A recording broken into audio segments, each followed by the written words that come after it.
Right, so we are discussing the question of what the energy and momentum of a gravitational wave is. This is a subtle point. Actually, I said already in the strict sense, in the full theory, there is no notion like an energy momentum tensor for the gravitational field. But within the approximations we are doing right now, there is such a notion. This is the energy momentum pseudo tensor, which was introduced by Einstein in 1918, I think. And that's what we are discussing right now. The definition was already on the board, but let me quickly repeat it. So we assume that the metric is of this form. And at the moment, we are not assuming that this is small. So of course, every metric can be written in this form, but the decomposition is ambiguous, right? So if you give me a metric and some coordinates, I split it up in this way. And somebody else gives me the same metric and other coordinates, and I get a different splitting. Yeah? When I write it as eta mu nu plus rest, then the rest in the first version has nothing to do with the rest in the second version. In particular, they are not related by a tensorial transformation behavior. So there is a piece of ambiguity by the choice of how we introduce this background. But if we have this background, then we can, with respect to this background, we can introduce the notion of an energy momentum pseudo tensor. And now the whole theory is no longer invariant under arbitrary coordinate transformations, as a full theory of GR is, but only under coordinate transformation which preserves the form of the background metric. And that's Lorentz transformations. Lorentz transformations of the background metric. That's the only type of coordinate transformations we are allowed to make. So now we want to solve Einstein's equation, G mu nu, which is now a function of these H mu nu's. So I write it in this symbolical way. So Einstein's field equation with a certain energy momentum tensor, that's what we want to solve. And what we have solved in the preceding weeks was the linearized version of this. So we took only the terms in the Einstein tensor which were linear in the H, and then we solved this. But actually, of course, there are also additional terms. There's a term which is of second order, and higher order terms, and so on. So if I want to solve Einstein's equation exactly for a metric of this form, I have to take all these terms into account. So let's assume we have done this. Let's assume somebody has solved the equations exactly. Then we have all these terms here. And what Einstein was doing in 1918 was he just wrote these terms to the other side. So he wrote the equations in this way. This is kappa T mu nu minus the little t mu nu. And the little t mu nu was defined just as a negative of this up to the factor kappa. So t mu nu, and that's the energy momentum pseudo tensor, is a function of h, right? It's only a function of h. This is minus 1 over kappa g mu nu, the full energy, full Einstein tensor, minus the first order term. So if you expand the right-hand side, then it begins with a second order term, g mu nu 2 of h, and then third order terms, fourth order terms, and so on. And well, this seems not to be very intelligent at first sight, but there's a plus sign, of course, here. This should be a plus sign. But there's an amazing fact, which we will prove in the next worksheet, namely that this thing satisfies a true conservation law. The divergence, the ordinary divergence with the partial derivatives in the coordinates we have chosen of this term is 0. So we have here on the right-hand side something like a conserved total energy. And the interpretation is, of course, this gives the energy of the matter content, and this gives the energy of the gravitational field. Yeah? So everything makes sense as long as I keep my background fixed. If I choose a different background, then this term transforms in a wild way, and it is, there's nothing like, it's not invariant in any sense of the word. But the fact that it satisfies this conservation law gives some indication that the whole thing might be interpreted as something like a total energy for matter and the gravitational field. So we may reinterpret the exact Einstein equation the following way. We say that the H here is a solution to the linearized equation with a source term which involves the energy momentum of the gravitational field. Okay, and we now want to apply this to our yeah? Whence did this great G come from? This thing, that's the Einstein tensor. I mean, in small t mu, in the next to last line.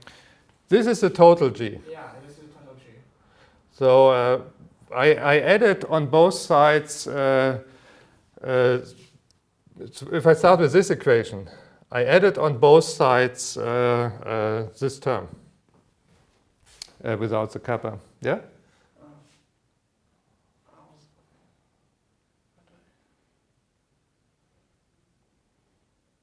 So I can write this here as g mu nu minus g mu nu of first order. Yeah? And this is what I take to the other side. So on the left-hand side, I'm left with this here. And on the right-hand side, I have everything beginning with the second order term. And this is g mu nu minus g mu nu of first order. But what would be if you just put all the terms like G2, G3 to the right-hand side? That's what I did. That's what you did? Yeah. Okay. That's this here. This is all the terms of the g mu nu up to the first order term. I subtract the first order term. Yeah? Okay. So it's quite elementary algebra, actually. Maybe written in a somewhat confusing way, but quite elementary. Okay, what we have done until now is we have not solved the exact equation in any form, neither written in this way nor written in a different way. What we have solved was, and we got a solution which I now call h mu nu 1. Let's assume this is a solution to our linearized equation where I neglect all higher order terms. That's what we have done in the preceding weeks. Yeah? So I should write here,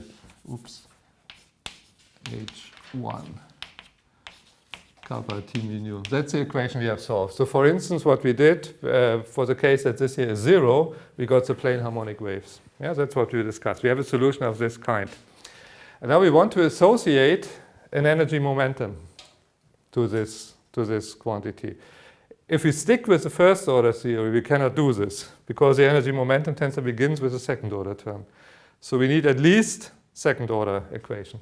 So we have to take one term more into account. So we have to solve the second order field equation, or at least we have to think of somebody having solved the second order field equation, and I denote the solution then in this way. So it's our old solution which solves the first order equation plus a rest. And the rest is of course small of a higher order than this here. So if I say this is small of first order, then this would be small of second order, meaning that linear terms in this expression are at the same footing as second order terms in this expression. And this is now supposed to be a solution to the second order field equation. So this would g mu nu 1 of h1 plus h2 plus g mu nu 2 of this thing. But if I plug in the h1, then I get something which is of second order. Yeah, because these are second order terms. But if I plug in the h2, I get something which is of higher order. Yeah, so I neglect the h2 in the second term because this would be of higher order. And on the right hand side, I have kappa t mu nu. So this would be a solution to the second order theory. And at this level, we can now indeed associate an energy momentum pseudo tensor to the first order solution. Namely, I write this, as we did in the more general context on the left hand side, I write this to the other side. So I get g mu nu 1 of h1 plus h2 is kappa t mu nu plus a little t mu nu, where in this context, in this approximation, now it's an approximation, the t mu nu is what? It is this term with a negative sign and 1 over kappa. 1 over kappa g mu nu 2 of h1. So this would be the energy momentum pseudo tensor of a solution to the first order theory. So you see, this does not depend on h2. Yeah, so we don't actually have to solve the equation up to second order. We just have to plug in the solution to the first order equation into the second order Einstein tensor.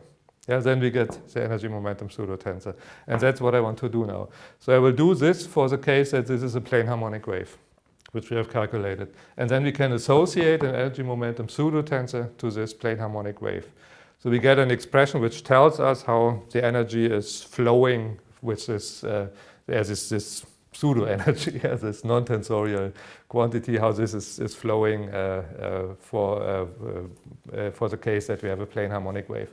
And actually we are, as I said, in particular interested in the energy flow or energy flux, which is the time-space component. Yeah, remember the 0,0 component is the energy density, the 0 time component is the energy flux, and the space-space component gives the stresses, yeah, of an energy momentum tensor or pseudo tensor. So we want to calculate, and that's what I'm going to do now in the rest of this lecture, want to calculate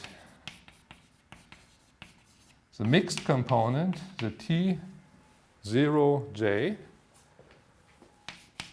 for H1 mu nu, a plane harmonic wave.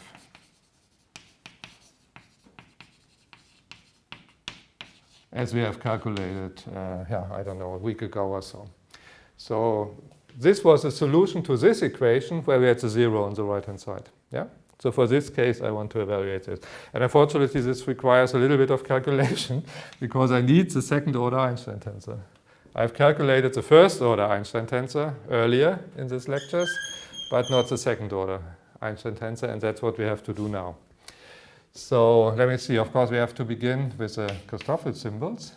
The Christoffel symbols, just to remind you, were 1/2 g mu tau dg plus dg minus dg tau tau tau nu sigma nu sigma nu sigma nu sigma. And I plug in this form of the metric.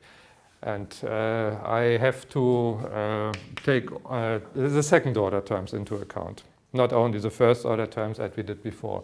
So the inverse metric, this was the eta mu tau minus the h, and now now my metric is has an h1, right? Or actually, I can do it for an arbitrary h. I can do this for an arbitrary h. We will then apply this to the solution h1. Mu tau. Yeah, this is the inverse up to terms which are of second order. And here, if I differentiate the eta, I get 0. So I only have to differentiate the h. d nu h tau sigma plus d sigma h tau nu minus d tau h nu sigma. So you see, if this eta hits these terms, I get the first order terms. And if this h hits these terms, then I get the second order terms, and all the other terms are of higher order, so I don't need them. Okay, now Einstein tensor.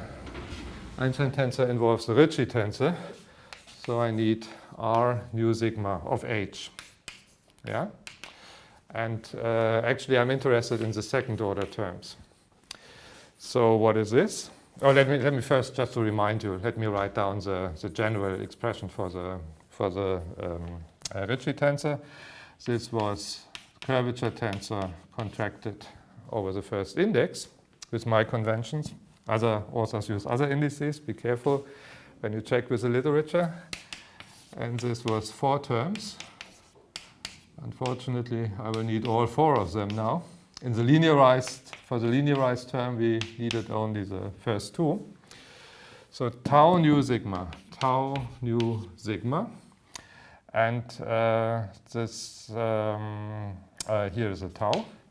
And now the thing is antisymmetric in the first 2 indices, so I have to interchange these indices to get the second term. So I have tau, I have to interchange tau and nu tau sigma. Okay, and here I have tau nu sigma, and then I have a summation over tau mu mu, and again I have to interchange tau and nu. So I have to interchange tau and mu. I made a mess with the signs. Look, it's antisymmetric, so here I must have a minus, Here I must have a plus and here I must have a minus, sorry. Now it's correct. Plus, minus, plus, minus. I interchange tau and nu. Tau and nu. Nu, mu, tau, tau, sigma, mu. Yeah, we have to plug this in now. And I want to get the second order terms. So all terms where I have products of h's and its derivatives. So let's see. Tau, the gamma. The gamma brings a 1/2. And where do I get second order terms? I get second order terms if this h is multiplied with these terms. So I get a minus 1/2. Oops. Minus 1/2. D, what's the index? Tau. And then I have gamma tau nu sigma. So this is h tau rho d gamma dh minus dh. Oops. And the indices are the summation index is rho, and the free indices are nu and sigma. Nu sigma, nu sigma, nu sigma. Then the second term is the same thing with the indices nu and tau interchanged. Oops. And with the other sign, so I get a plus now. 1/2 d nu h tau rho d tau h rho sigma plus d sigma h rho tau minus d rho h tau sigma. And then I get products of gammas. Products of gammas are of second order if I take for each gamma the linear term. Yeah, so the one where I have the eta and then this bracket. So I have plus 1/2 times 1/2 is a quarter. And then I have tau tau mu. So this is eta tau summation index dh plus dh minus dh. Summation index is rho. And the indices are tau mu. Tau mu, tau mu, tau mu. Oh, now comes a product. There's no bracket here. And the other factor is eta mu. What index is still free? Say sigma. No, I have a sigma here. Lambda. dh plus dh minus dh. Lambda, lambda, lambda, nu sigma. Nu sigma, nu sigma, nu sigma. Yeah, you see it's great fun calculating these terms. And now I have the last term, tau rho dh plus dh minus dh. Summation index is rho. And the free indices are nu and mu. Nu, mu, nu, mu, nu, mu. And the last term, mu lambda dh plus dh minus dh. Lambda, mu lambda, tau sigma. Okay, and a few terms should cancel. Let me see. Tau rho. So this is symmetric in tau and rho. And this term, they are just the same with the indices tau and rho interchanged. So these cancel. Yeah? So this is symmetric, and these two terms together are antisymmetric in tau and rho, so they cancel. Anything else? Let me see. Tau rho again. Tau rho, tau rho. These two terms also cancel. Is this all, or do we have another term? I think that's all. Let me check.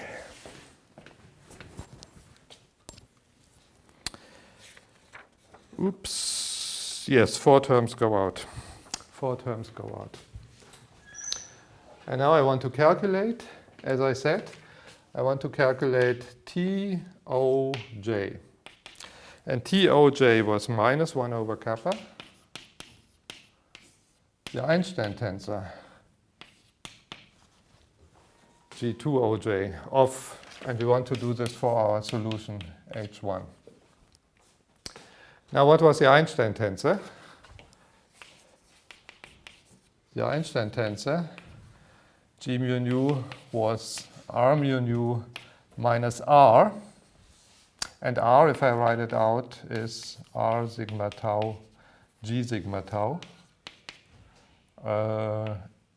G mu nu, right? That's the Einstein tensor. So if I consider second order terms, I have to take the second order term of this. Then here products, second 0, 0, first 0, first 0, first. This gives me the, there's no zeros order term for the R, yeah? So the R is, begins with a first order term. So I get 4 terms if I expand this. So I get G mu nu, second order, is R mu nu, second order. Then the term where this is second order and the other two are of 0 order. R rho sigma, or whatever, have I written sigma tau? Let's stick with that. Here, zeroth order is an eta, and zeroth order is an eta. And then the term where this is first order, R sigma tau first order. First order of the G is minus H, so I get a plus here, H sigma tau. And here I get eta.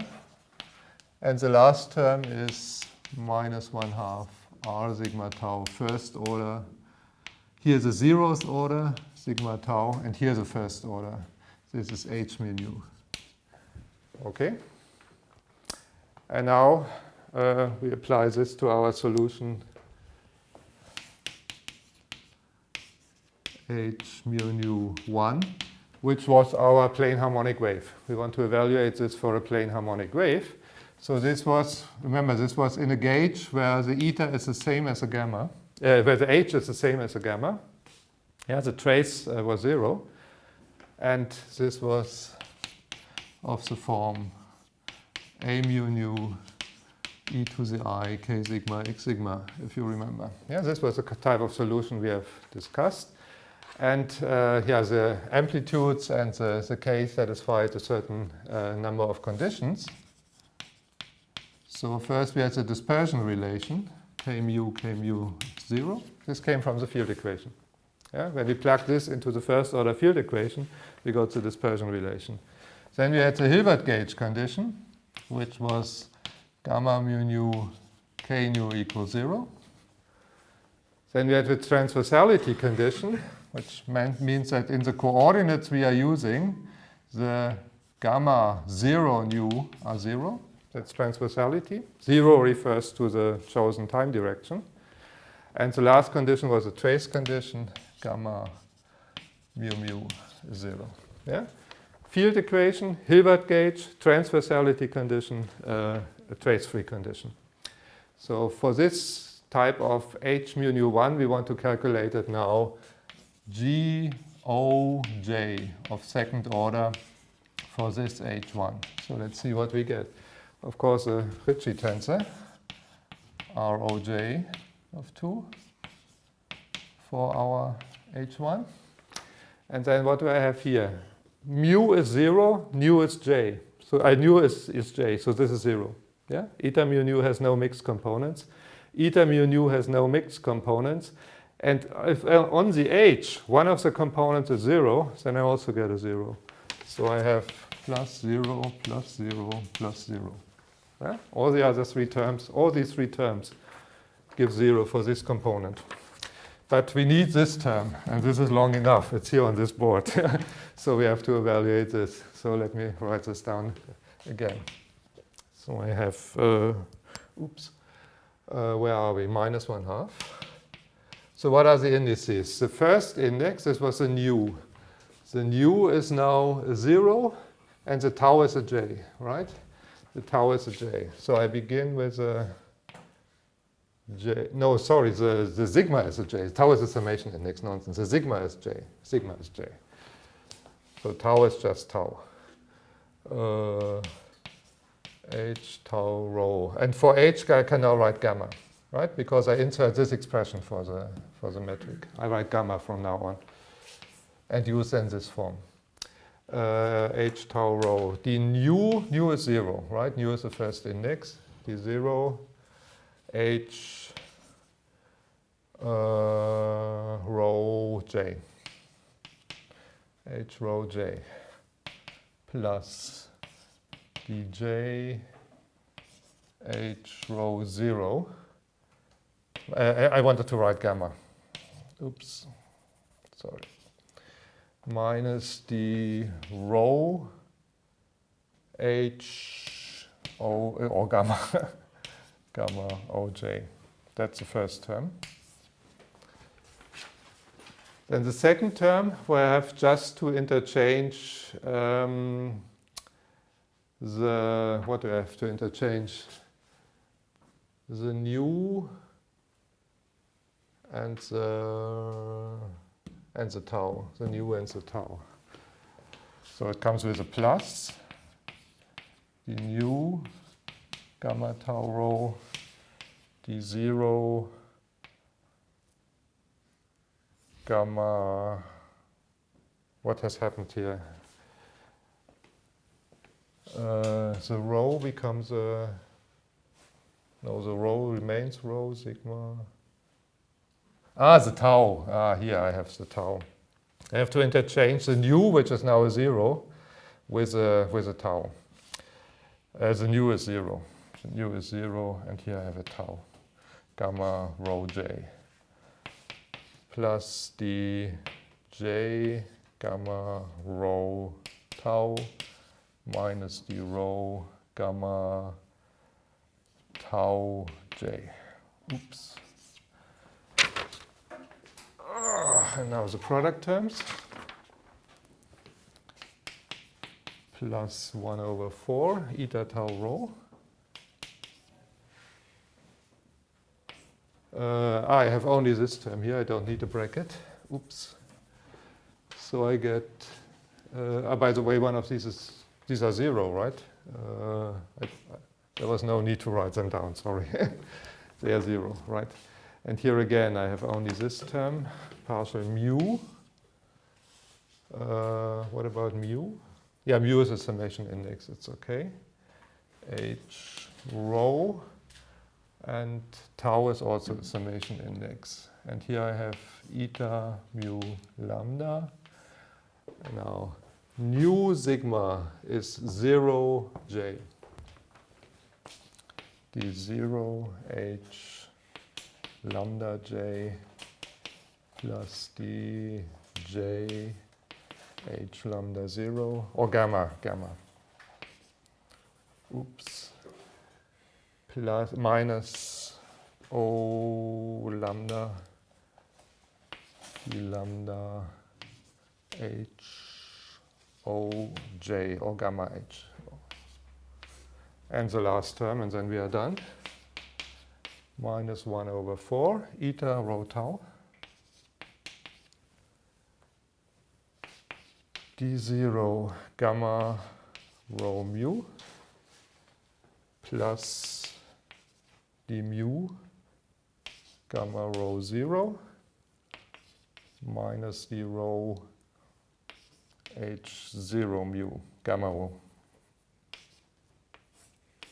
And the last term, there's an eta mu lambda first.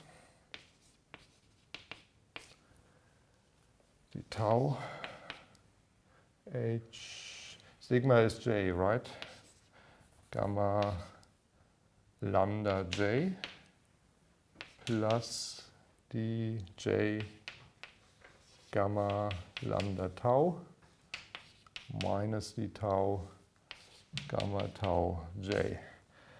Okay, and a few terms go away. Let me check. In the end, it will not be quite as bad as it looks at the moment. So we have what?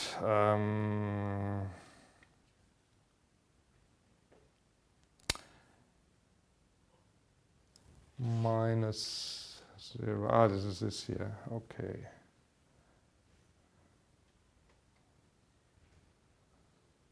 Yes, this is fine. I stick with this term. Then I have this here.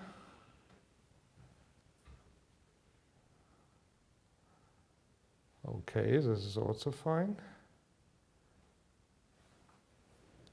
D rho sigma. Oops. What about these terms? Ah, okay. Ah, very good. One index is 0, so this is 0. One index is 0, so this is 0. Right? I have no terms in the time direction. And again here, so this is 0, and this is 0. So just to get a little bit of an overview, let me cancel these terms. Here also I have a 0, and here I have a 0. Okay, let me write the terms and then let's see if I got everything correctly. Oops. So which terms do survive? Here I have something which survives. Minus 1/2 tau gamma tau rho d0 gamma rho j.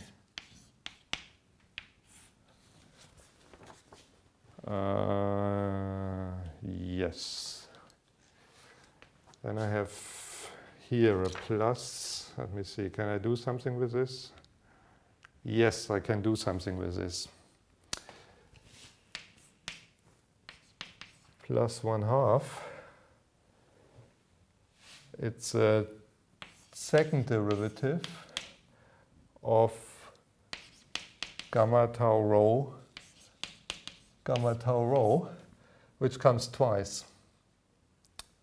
No, 1/2. So altogether 1/4. Right? If I calculate this, I get twice the term which I have there. So I get it with a factor 1/2. Yeah? I just use the product rule for this derivative operator here. Yeah, I apply it first to this term, then I get what is written there. Then I apply to this term, I get the same thing, because rho and tau are summed away. And this is 0, because it's, no, it's not 0, sorry. Did I have an eta here? Oops.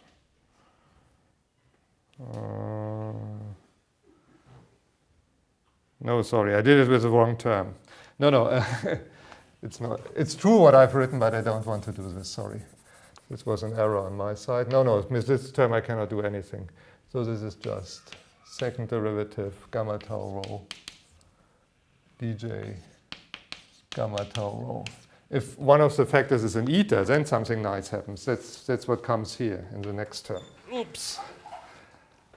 So let me write the etas. 1/4 eta tau rho, eta mu lambda. That's a gamma. Oops. And then I have a derivative of rho tau. Let me write this here.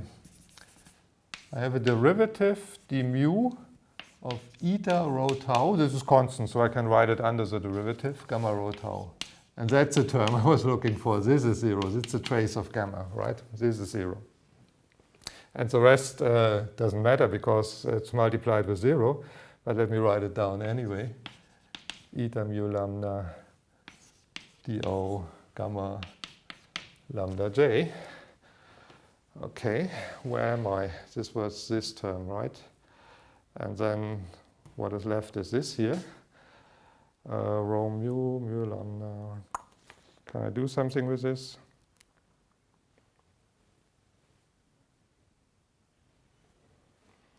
Two terms cancel, one survives. dj. Okay, let me write it down. Then we have a look. Minus 1/4 do gamma rho mu. Eta mu lambda. You have two taus, this is nonsense. I guess this is a lambda.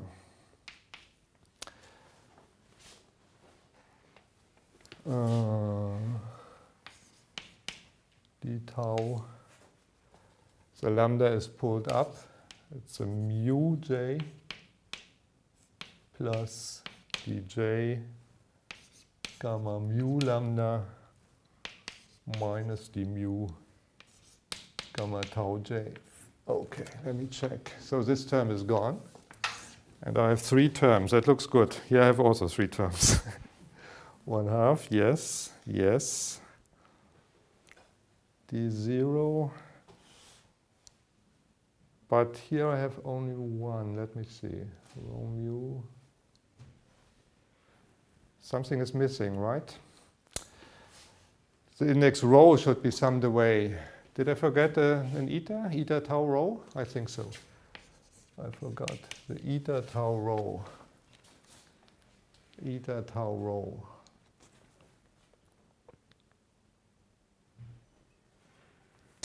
Eta tau rho.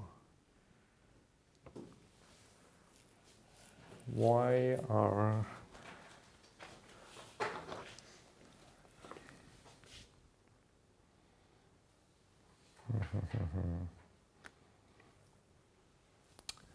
I have only this term here in my notes. What about these 2 terms? Why do they go away? Tau j.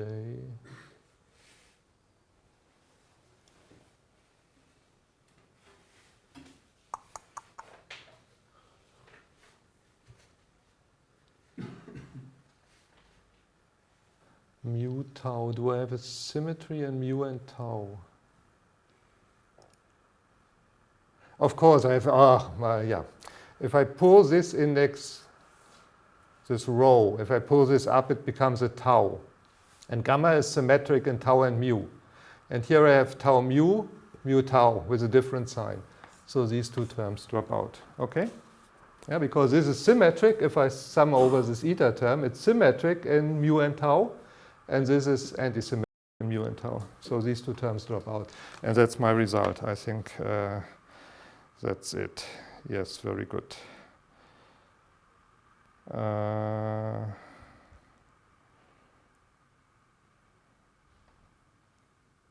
Quarter. Yes, very good.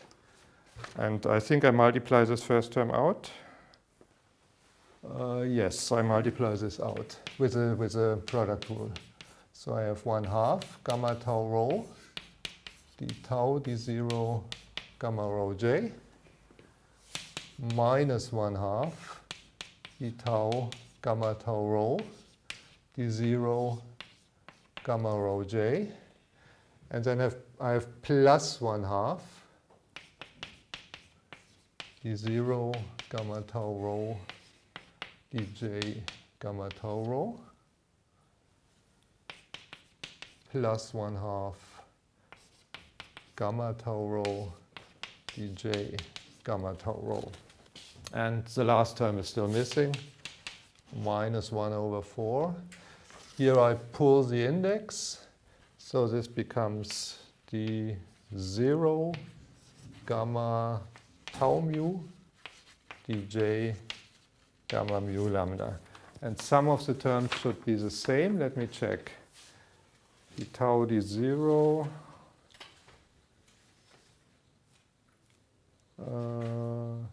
here I forgot a time derivative somewhere, right? Let me see. Here I forgot a time derivative. Yeah, it must always have 2 derivative operators.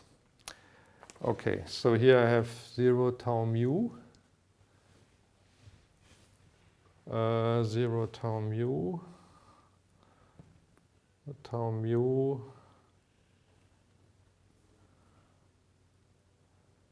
This lambda is wrong. This lambda is wrong.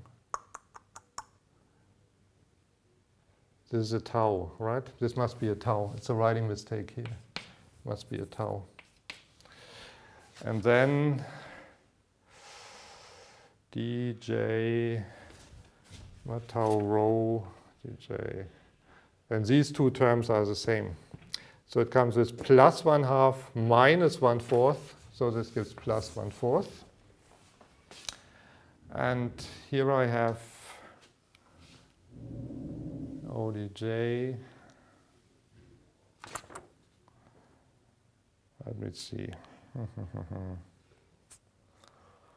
A time derivative and a spatial derivative, that's true. It should come with a factor 1/4, that's true. Are these two the same? No, they are not the same.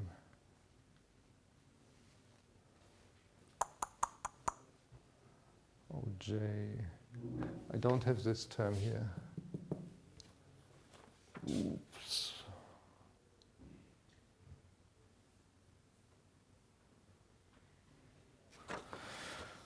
What did I do?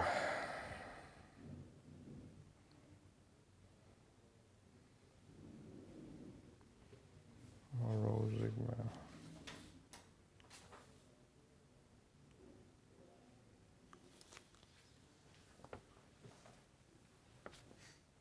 Let me see.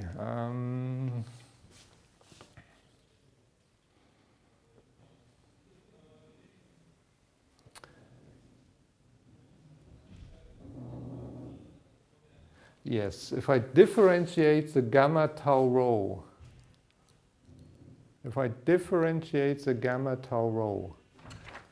then I get a k down, and the k subtracted with a gamma gives a 0. So if I carry out this differentiation, I get a k tau down, and the k tau with the gamma cancels. Yeah, it's this condition here.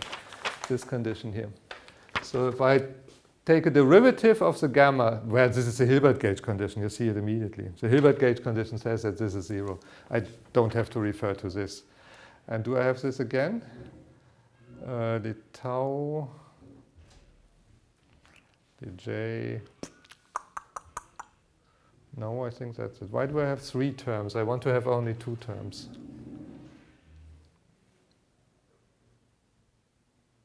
Let me see. Something is still wrong. D0, dj. This term is fine. Also with a correct factor. O, dj, gamma. This term is also fine. But I don't want to have this term.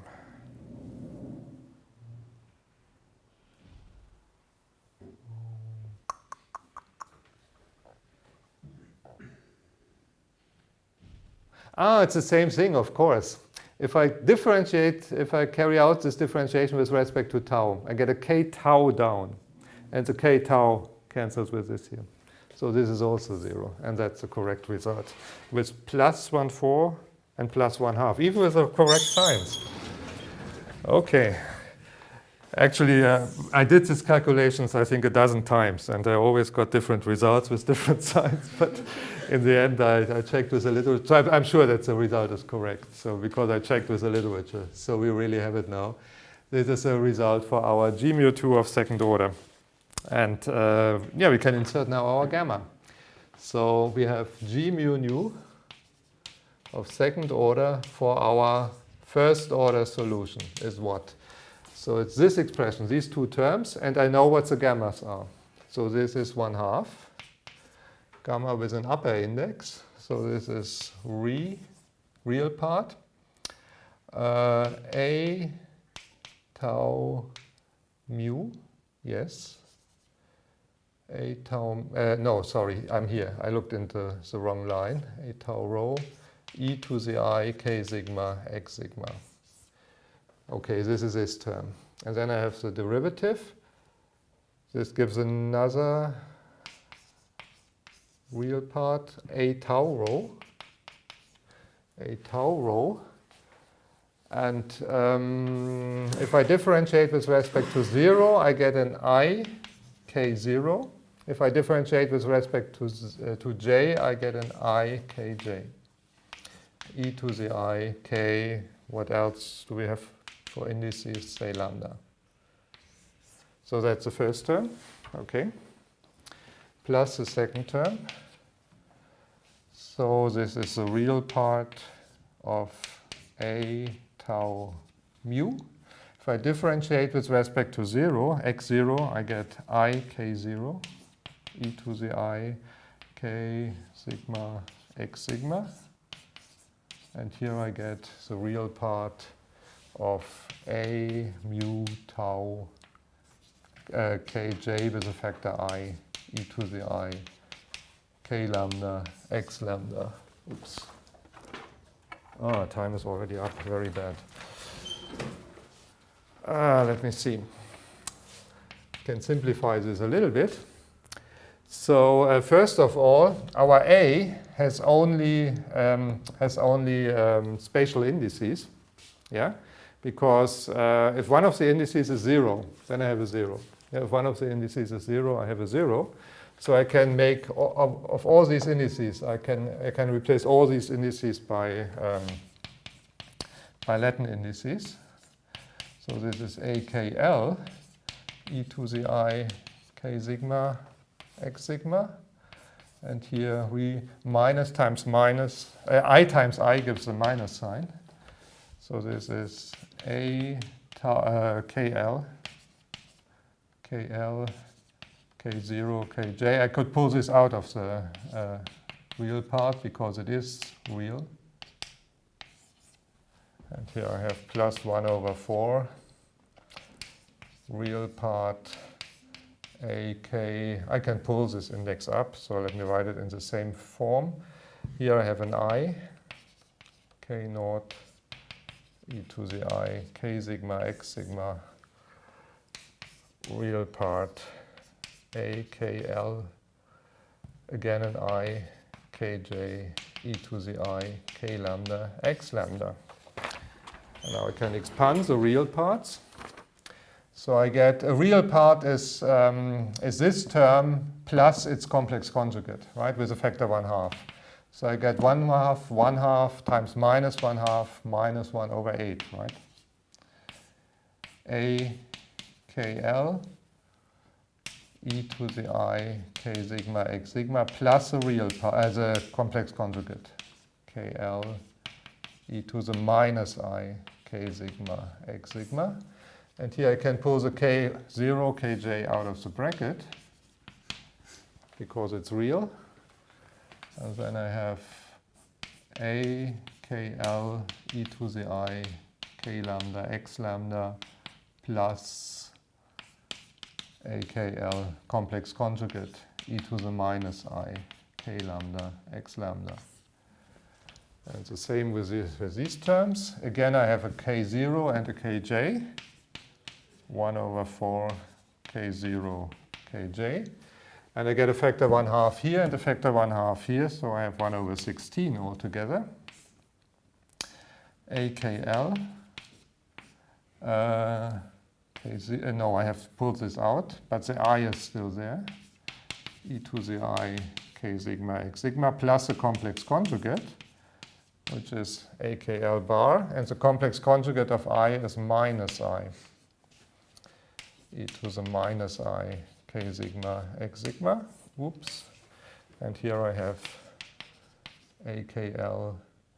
Did I forget an I? No, there is an I, sorry. There is an I.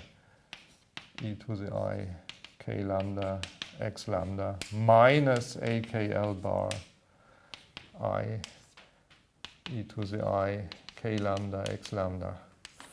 Oops, I multiply this out and then I'm done for today. Oops. But I don't want to stop in the middle of the calculation. Now I need an eraser. Anybody seeing an eraser? Would be quite helpful if you had one. Oops. Oops. That's our result.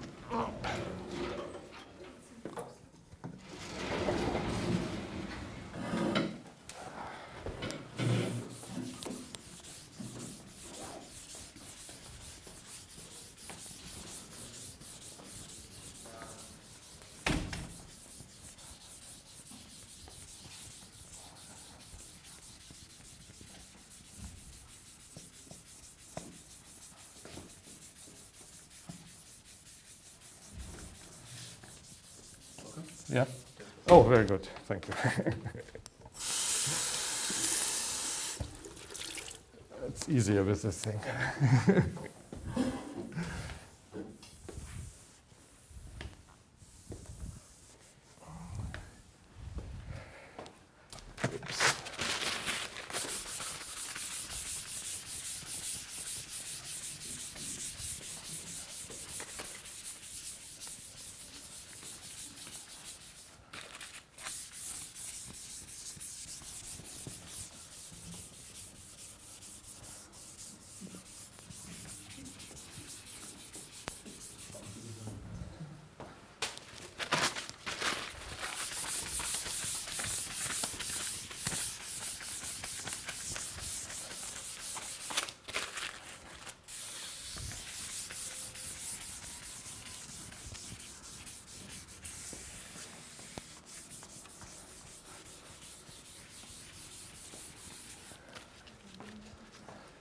Okay. So this was the G2, and the G2 is just minus kappa T Oj. Right? That's what we have calculated there. And what have we got? We got minus K0 times Kj minus K0 Kj over 8. And then I multiply this out. So I get this with the factor e to the 2. So let me collect all terms with the factors e to the 2I k sigma x sigma. So I get first an AKL, and the real part in front of everything. Oops.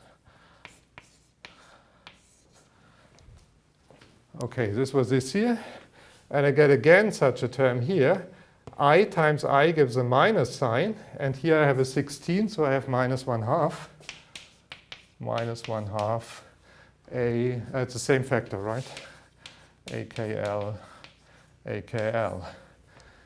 Then I get the terms where these come together. There's no real part. Nonsense. I've written this out, right? I've written this out explicitly, the real part.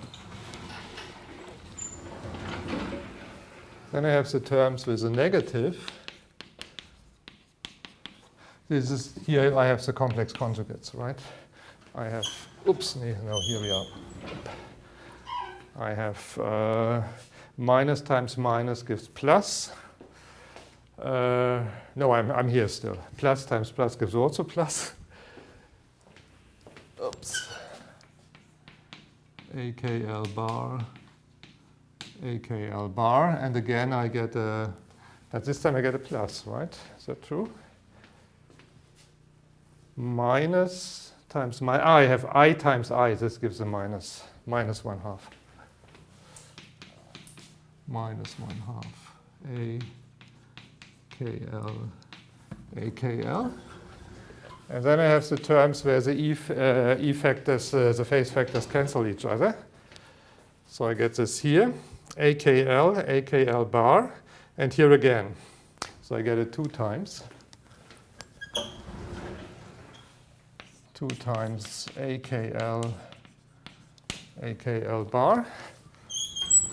And down here, I get I times I gives -1. With this minus, it gives a plus. +1, +2, and 1/2 gives a 1. +1 plus AKL bar, right? Now let's collect everything together and then we are done for today. Oops. So this is minus Kj K0 over 8. 1 minus 1/2 gives 1/2, right?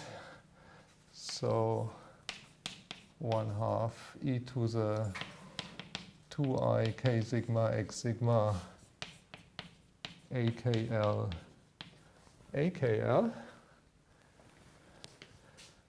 plus the complex conjugate, right? Plus the complex conjugate. So this is just the real part, right? So I get, oh, let me write it down explicitly. Plus 1/2. Yeah, 1 minus 1/2 is 1/2 e to the minus I k sigma x sigma AKL bar. And then I get the term without exponential functions. That's 3 times AKL bar. And now you see, this is an oscillating term. Yeah? If I write this out, x0 is a time. So this is something which goes with the cosine of omega t. Yeah? And the same with this term here. So if I take the time average of this thing, and that's actually what I'm interested in, I want to know what kind of energy is transported away from the center. I'm not interested in the kind of oscillation which averages out.